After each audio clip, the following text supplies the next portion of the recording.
दोस्तों कानून ने पुलिस को कई सारी शक्तियां दी हैं दोस्तों। इसी में एक शक्तिशाली यानी कि पावरफुल धारा है भारतीय नागरिक सुरक्षा संहिता की धारा 170 दोस्तों। और अगर किसी मामले में पुलिस किसी व्यक्ति को धारा 170 के अंतर्गत गिरफ्तार करती है और फिर उस व्यक्ति की जमानत करवानी होती है दोस्तों, ऐसी जमानत एसडीएम कोर्ट से होती है या इस धारा के अंतर्गत जमानत लेना जरूरी है या नहीं जरूरी है दोस्तों, आज इस वीडियो में हम लोग यही समझने वाले हैं। भारतीय नागरिक सुरक्षा की संहिता की धारा 170, जिसे पहले दोस्तों सीआरपीसी 151 कहा जाता था, ये पुलिस की पावरफुल धारा है दोस्तों। जय नमस्कार, मैं एडवोकेट आशीष मिश्रा।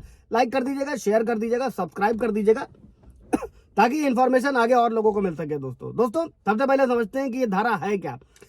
BNSS 170, जैसा कि पुलिस वाले किसी भी व्यक्ति को किसी भी असंज्ञेय अपराध में बगैर वारंट के गिरफ्तार नहीं कर सकती है। और अगर कोई वारंट कोर्ट द्वारा जारी किया जाता है दोस्तों, तभी पुलिस उस व्यक्ति को गिरफ्तार कर सकती है। लेकिन पुलिस को संज्ञेय यानी कि कॉग्निबल ऑफेंस में सीधे गिरफ्तार करने की शक्ति प्राप्त होती है दोस्तों। ये जो कॉग्निबल ऑफेंस है, इस पर पूरा एक ब्रीफ वीडियो आप जाकर देख सकते हैं दोस्तों कभी कभी ये होता है कि किसी व्यक्ति को किसी अपराध को करने से रोकना होता है और अपराध किया ही नहीं जाता है बल्कि करने का प्रयास होता है। और कानून ने पुलिस को यह जिम्मेदारी सौंपी है कि वो नागरिकों के अधिकारों की रक्षा करे दोस्तों और कहीं ना कहीं समाज में शांति व्यवस्था बनी रहे दोस्तों। और पुलिस केवल अपराध होने के बाद में ही काम नहीं करती है दोस्तों, बस बल्कि उसकी पहली जिम्मेदारी है कि वो अपराध को होने से ही रोके। और यही व्यवस्था भारतीय नागरिक सुरक्षा संहिता की धारा 170 के तहत की गई है दोस्तों। और इसे एक वैक्सीन की तरह माना जा सकता है, जहां पर किसी भी रोग के होने से पहले ही उसे रोकने का प्रयास किया जाता है। और इसी तरह धारा 170 पुलिस को ऐसी पावर देती है कि वो किसी व्यक्ति को गिरफ्तार करके सीधे भविष्य में होने वाले अपराध को रोक दे दोस्तों। और धारा 170 के अंतर्गत पुलिस को ये पावर है कि किसी भी व्यक्ति को वो संदेह के आधार पर गिरफ्तार कर सकती है, भले ही उसने कोई अपराध ना किया हो दोस्तों। और अगर पुलिस अधिकारी को ये लगता है अगर उस व्यक्ति को गिरफ्तार नहीं किया गया तो वो कोई ना कोई अपराध जरूर कर देगा दोस्तों। और जो ऐसा अपराध है दोस्तों वो संज्ञेय अपराध होता है। और यहां पर ध्यान देने वाला यह भी है दोस्तों कि धारा 170 में गिरफ्तार तभी किया जा सकता है जब गिरफ्तारी के अलावा अपराध न रोका जा सकता हो। और अगर पुलिस बगैर गिरफ्तार के ही अपराध को होने से रोक सकती है तो गिरफ्तार करने के पूर्व अपराध को जो है रोकने का प्रयास किया जाएगा। और फिर भी अगर लगता है कि नहीं अब अपराध को नहीं रोका जा सकता, तब जो पुलिस अधिकारी होगा अपनी शक्ति का यूज करेगा, धारा 170 का यूज करेगा और किसी संगीन जुर्म को होने वाले व्यक्ति को जुर्म करने से पहले ही गिरफ्तार कर लेगा। और आमतौर पर देखा जाता है दोस्तों, आप लोगों ने भी सुना होगा, देखा होगा, गली में मोहल्ले में कुछ लोगों का आपस में जमीन विवाद है, मैट्रिमोनियल डिस्प्यूट, किसी भी तरीके से झगड़ा हो जाने पर पुलिस ऐसी कार्रवाई करती है कि दोनों पक्षों को गिरफ्तार कर लिया गया, थाने बुला लिया गया और दोनों के बीच में किसी बड़े विवाद को होने से रोक दिया जाता है, जिससे गंभीर चोट या फिर हत्या या फिर कई से भी बड़े ऑफेंस हो सकते हैं दोस्तों, उनको होने से ही रोक दिया जाता है।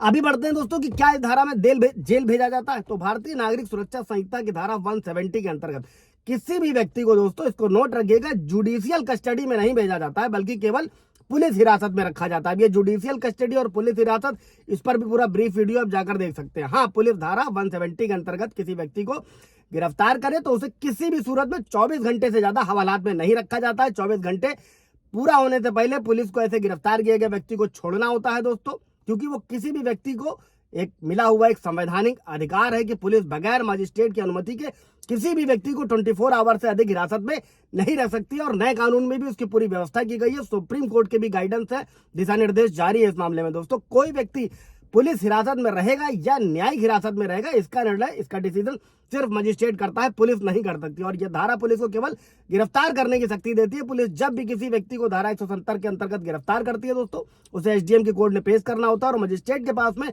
यह अधिकार होता है, ये राइट्स होता है कि उस व्यक्ति से जमानत ले सकता है, छोड़ सकता है। और BNSS की धारा 170 के अंतर्गत जो भी गिरफ्तार किया गया व्यक्ति है, इसमें किया क्या जाता है दोस्तों, इसमें पुलिस अधिकारी द्वारा सारे रिकॉर्ड रखे जाते हैं। जब भी किसी व्यक्ति के ऊपर धारा 170 लागू होती है, उसे गिरफ्तार किया जाता है, तब उसे एक मुकदमे की तरह ही समझा जाता है और उसे एक पुलिस रिकॉर्ड में गिना जाता है दोस्तों। और धारा 170 को ऐसे भी समझ सकते हैं साधारण शब्दों में दोस्तों, यूं समझ लीजिए कि एक संपूर्ण शक्ति है जो पुलिस को प्राप्त है, अर्थात गिरफ्तार भी वही करती है और किसी व्यक्ति को छोड़ती भी वही है। और इसके लिए एक समय सीमा निर्धारित की गई है, 24 आवर्स। बाकी आप लोगों का इससे रिलेटेड कोई सवाल जवाब होगा दोस्तों तो कमेंट में पूछ लीजिएगा। Thank you.